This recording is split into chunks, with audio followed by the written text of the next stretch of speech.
Okay. Welcome back to Saruwatari Xtreme. Thank you guys for joining us. Actually, this is my friend Christian, as you all know from his channel, the superstar YouTuber that came to visit me and work with me to tear down and completely rebuild this NSX engine, which is from my drag car. It will not be on my channel, so I suggest you go over to his channel, check it out, subscribe.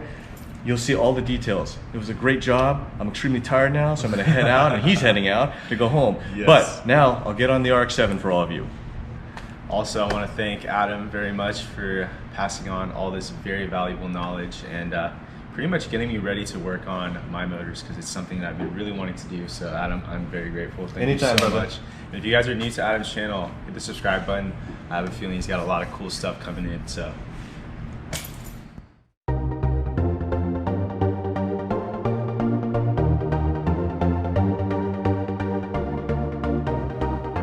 Welcome back to Saruwatari Xtreme. I apologize in advance because I'm quite ill. However, I know a lot of you are waiting for me to get the RX-7 done, so I'm going to try and push through as well as I can, and I'll try and edit when I'm coughing up a lung or hacking up something that is utterly disgusting. But I'll push through the best I can. I had planned to actually flush the fuel system, but I pushed that off because of my condition. But so many of you have been messaging me and contacting me, very nice of course, asking me all sorts of questions. What I decided to do was kind of get it up in the air, get the 7 up, and we can take a look, and I can kind of go through some of the things that really helped me out. A lot of you want to go fast. I would love for you to go fast as well. That'd be great. We can all watch your channel, and then I don't have to work so much on these cars. But we'll get it up in the air, I'll open everything up, and give you the best information I can. Before we move on to that, I just want to say thank you to Christian, Carrie, and all of you that supported me, that I've reached over 1,000 subscribers. I didn't think I would be able to make it in under a year. It was just kind of a personal goal type thing, and all of you were so kind to subscribe to me. I really appreciate it. I try and do the best I can to give you the best content and provide the most information I can on my vehicle.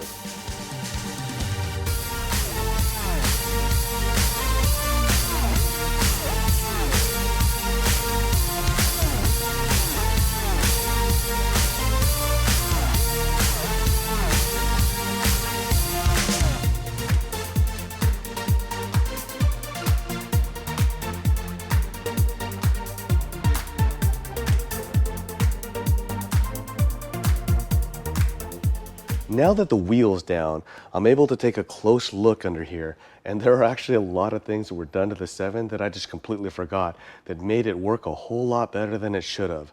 I can pass all this on to you, and hopefully it'll make you go faster. Let's start with the shock. I originally told you that I had a Koni shock that was only adjustable on the rebound, but after looking at it, if you look at the back side of the shock right here, you're going to see that there's an adjuster. That sparked my memory. That was actually made custom for me by Koni. There was a guy there named Lee Grimes, which hopefully he is retired and enjoying the good life, was nice enough to have these special shocks built for me. And what they did was they used valving that was similar to what they were setting up for Pro Stock cars to give me better weight transfer. It was a custom setup done for me, and I can't thank him enough, and it made a huge difference. So for all of you that want to help on the leave, suspension, huge difference.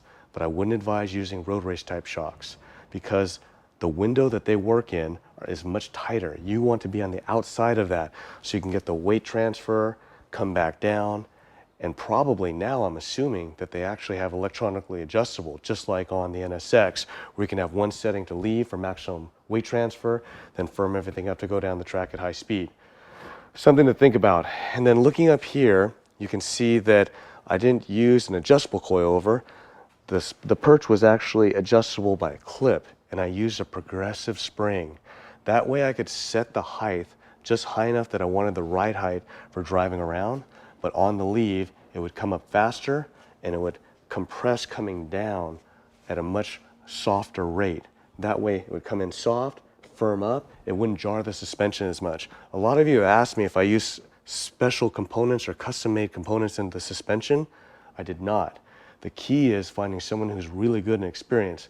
My friend Gary and my friend Aura, both genius level people. Gary's been doing alignment since he was born, and Aura's experienced in all forms of drag racing, mostly top fuel, but they split the difference on my suspension. So when I come back down off the leave, it wouldn't jar and it would still track straight. even when it would settle down, it would still track straight even at high speed. So that would be my advice to you. Now, the last component, rotational weight. Power, weight, I don't think those things have changed fundamentally in drag racing. You all know you can go see Abel and make more power than I was. And now, rotational mass. It's critical in all forms of racing, and especially if you're going to try and use the stock chassis, the independent rear suspension. The less weight, the better. Now, this was all custom made for me. You can see how light it is. One-piece solid rotor, very small billet caliper. This was all made by Willwood, and this was sourced by Roger at Hendricks Machine and Tool. And I honestly don't even know if he's doing it. But a lot of these components were sprint car components. He did all the math to make everything line up and work. And I'll raise the car up so you can see how he did it on the backside. Now, you guys might want to check into other forms of manufacturers of brake components as well.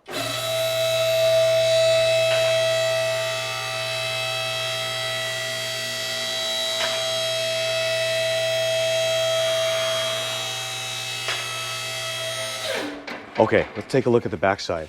You can see right here that he made on the CNC an adapter plate. So here are the factory bolt holes, the adapter plate, and the Willwood caliper comes in and bolts from the back side. That made everything work out great. Now, you might even be able to go to Lamb and have him build carbon fiber brakes, just like on the NSX Pro car.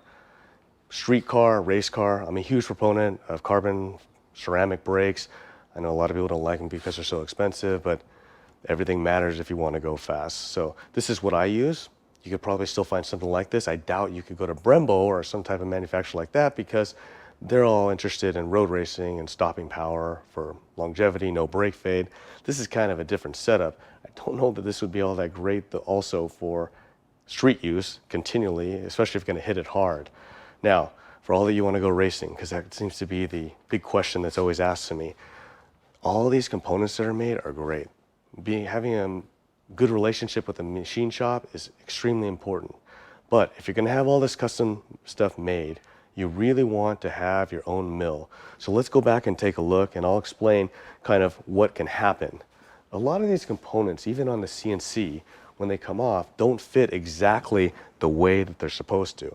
Whether that be tolerance of the manufacturer, differences between the two different cars, a lot of times you can't take your car to the machine shop. So if you want to get serious and you want to be at the pro level, you want your own mill. This is my Bridgeport mill. You want to get something similar to this. I wouldn't advise getting the cheaper ones because they just don't hold up. Now, the main reason why is at 2 in the morning when you're scrambling to go to the race, your drift event, your road racing event, and parts don't line up, it's very unlikely that the machine shop will be open. So that's a pro tip for all you out there. And later down the road, when there's more time and I'm caught up, I'll try and make an instructional video to explain how to use a mill as well. Moving to the rear, there are definitely some interesting tips that I can pass on back here. Let's again start with the shock. Now, same thing. Lee Grimes built me this custom Coney shock, dual adjustable. That helped immensely, just like it did on the front. But you'll notice I've got an adjustable sleeve here for the coilover, and I'm not running a progressive spring, a straight rake spring, because the progressive spring did not produce enough load on the leave and the slick would actually hit the car. So the only way I was able to get around it is a straight rake spring. Now, the chassis. For all of you that don't have cages, before I had a cage, the way that I got the car to leave straight was I had to load one side, and I can't remember 100% which one it is. I believe it's the left. But there's a gentleman named Roger McPhail. Probably a lot of you remember him from Gretty. Then he moved to Toyota. Good friend of mine. I just haven't talked to him for a very long time. Chassis genius, helped me immensely out with the 7. I believe he's retired and enjoying the good life now. At least that's what I've heard from our mutual friends, and I'm very happy for him. So for all of you that want to still run without a roll cage, that is something to consider. My chassis was never set up identically. One side was always loaded heavily than the other. However, once I had a cage, because of the rigidity of the unibody with the cage incorporated into it, the suspension was leveled out. And that's why I can't tell you now which one I loaded more, because when I finished with the cage, everything was adjusted the same, so it left. Now, suspension setting. Again, those of you that are contacting me on Messenger, there are no custom components back here, okay? But what I did is that again, from the input of Gary and Aura, this will help you out immensely on the leave for the 60 foot. When I took it down to Gary's shop, we put weights in the back, and what he had us do is Aura had us videotape the car on the leave. From the videotape footage, we were able to calculate the distance that the car was traveling down on the leave with the distance between the slick and the fender. It's of course a guess, but we were able to get fairly close. So what we did is we put all the weight in the car on the alignment rack. That way everything was zeroed out to have maximum contact patch on the leave when the weight transfer is coming in. You want to see a big difference in your 60 foot time? If you haven't done that, that'll help you leave immensely.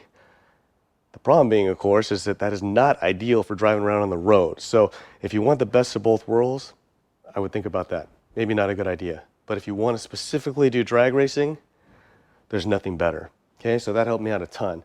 Then again, you look here, same setup. You can see that the hat's been turned down to accommodate the wheel, and how Roger did it was he built another piece for the hub to center up everything on the hat. And then there's, of course, again, a custom bracket to use the small wheel with caliper to save the weight. So all these things put together really helped on the leave.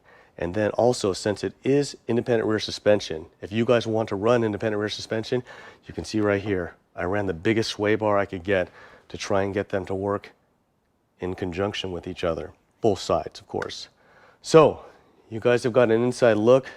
A lot of people don't even know that that's the stuff I was doing, and honestly, I didn't remember myself.